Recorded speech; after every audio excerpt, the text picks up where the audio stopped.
વિદ્યાર્થી મિત્રો, આજે આ વિડીયોમાં આપણે સ્ટાન્ડર્ડ 7ના ઇંગ્લિશ સબ્જેક્ટમાં unit 3 the guardians of the ગ્રીનના રીડ પોર્શનમાં જે પોએમ આપી છે તે પોએમના ન્યૂ વર્ડ્સ અને પોએમ રિલેટેડ પ્રેક્ટિસ જોવાના છીએ.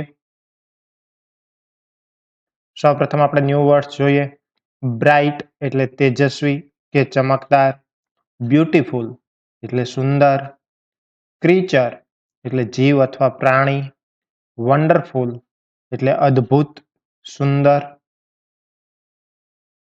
ફ્લાવર એટલે ફૂલ, ગ્લોઈંગ એટલે ઝગમગતું અથવા ચમકતું, ટાઇની એટલે અતિ નાનું, માઉન્ટેન એટલે પર્વત, સનસેટ એટલે સૂર્યાસ્ત, સ્કાય એટલે આકાશ, વિન્ટર એટલે શિયાળો, પ્લેઝન્ટ એટલે આનંદદાયક અથવા સુખદ, સમર તો ઉનાળો, રાઈપ તો પાકેલું અને ગ્રીનવુડ તો લીલું જંગલ અથવા હરિયાળું વન. પોએમ આપેલી છે bright and beautiful. All things bright and beautiful, all creatures great and small, all things wise and wonderful, the God made them all. બધી તેજસ્વી અને સુંદર વસ્તુઓ, બધા નાના અને મોટા જીવ, બધી જ બુદ્ધિશાળી અને અદ્ભુત રચનાઓ, આ બધું ઈશ્વરે બનાવેલું છે. અહીં કવિ કહેવા માંગે છે કે દુનિયામાં જે કંઈ સુંદર, અદ્ભુત અને જીવંત છે તે બધું જ ભગવાનની રચના છે. એ પછી મોટા હોય કે નાના હોય, દરેકનું મહત્વ સમાન છે. સેકન્ડ જોઈએ. Each little flower that opens, each little bird that sings, he made their glowing colors, he made their tiny wings. દરેક નાનું ખીલતું ફૂલ, દરેક મધુર ગીત ગાતું નાનું પક્ષી, તેમના ઝગમગતા રંગો અને તેની નાની નાની પાંખો ભગવાને બનાવી છે. એટલે કે પ્રકૃતિમાં જોવા મળતા સુંદર ફૂલો, પક્ષીઓના રંગો અને પાંખો એ ભગવાનની અદ્ભુત કૃતિ છે. The purple-headed mountains, the river running by, the sunset and morning, that brightens up the sky. જાંબલી ટોચવાળા પર્વતો, પાસેથી વહેતી નદીઓ, સૂર્યાસ્ત અને સવાર જે આકાશને પ્રકાશિત કરે છે, એ દરેક ભગવાનની રચના છે, ભેટ છે. The cold wind in the winter, the pleasant summer sun, the ripe fruits in the garden, he made them everyone.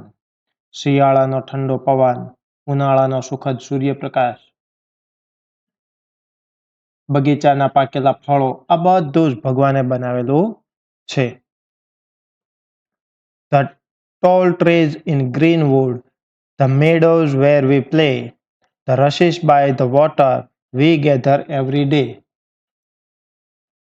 લીલા જંગલના ઊંચા વૃક્ષો, રમવા માટેના લીલાછમ મેદાનો, પાણીની બાજુમાં ઉગતા છોડ જેને આપણે દરરોજ જોઈએ છીએ.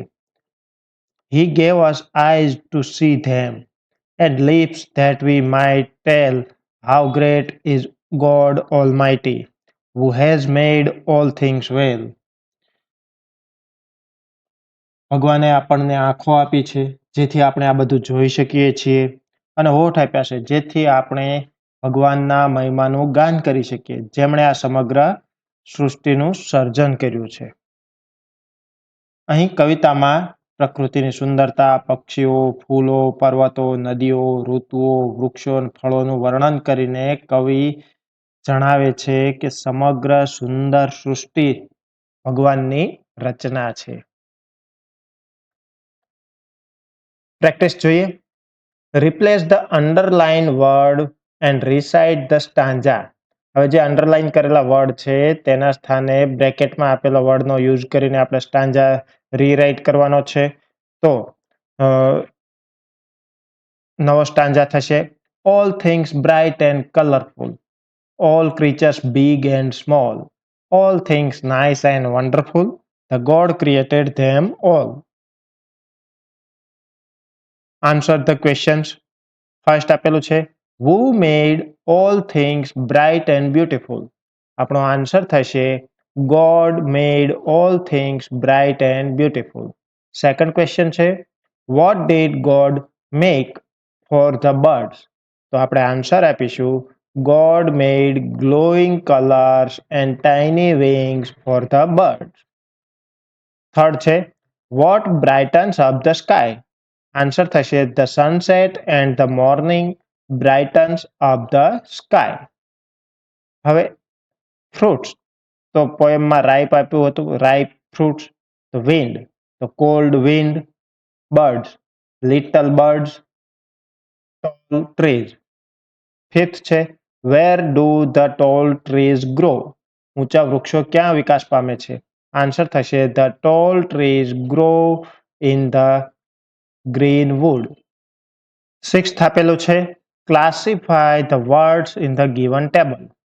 અહીંયા નેચરલ એટલે કે કુદરતી અને બીજું આપેલું છે મેનમેડ એટલે કે માનવ સર્જિત. એ પ્રમાણે આપણે આપેલા શબ્દો જે છે તેનું વર્ગીકરણ કરવાનું છે. તો ફર્સ્ટ આપેલું છે ટેબલ, તો એ આવશે મેનમેડમાં. ટ્રી નેચરલ, પેન મેનમેડમાં આવશે.